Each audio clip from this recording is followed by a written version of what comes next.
Let's head back to the voicemail of Truth and Reason. Hey, Dave, Frank from Cleveland. I got a couple things, Dave. Number one, the kicker. Don't give up on that Cade York. Look at Zane Gonzalez and the other guy, Jeff George, I believe. They were here with the Browns. Look at their careers now. Number two, Andrew Berry. Leave the guy alone, man. All his picks are solid from nice big schools, and they just isn't paying out. You know, the draft's a crapshoot. Everybody knows that. And number three, defensive coordinator. He's a state over. His name's Brian Flores. So that should solve a couple problems. Great show. You and your family be safe for the holidays, Dave, and I love you, brother.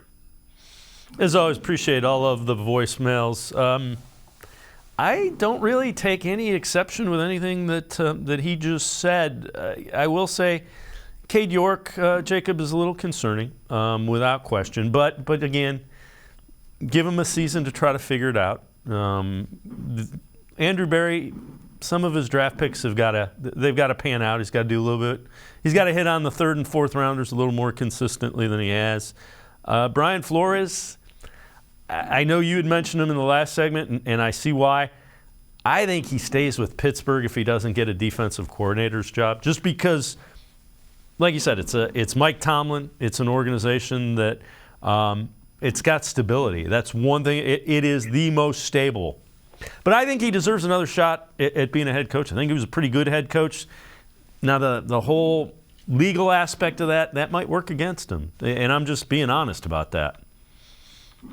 Oh, yeah, absolutely. I mean, it's just like it's not unheard of for the NFL to, blackball somebody in a situation like that. So I think you're right. It absolutely could be a situation like that. And it's an interesting thing you talk about stability with that, because you're right. I mean, if you're not a head coach somewhere, why are you going to leave Pittsburgh for Cleveland as a defensive coordinator? And I love the Browns, but I mean, they're two polar opposites. So I think you're 100% right on that. I know that Brian Flores may be fool's gold. It's a dream I'm going to hold on to until I can't hold on to it anymore, I think, for sure.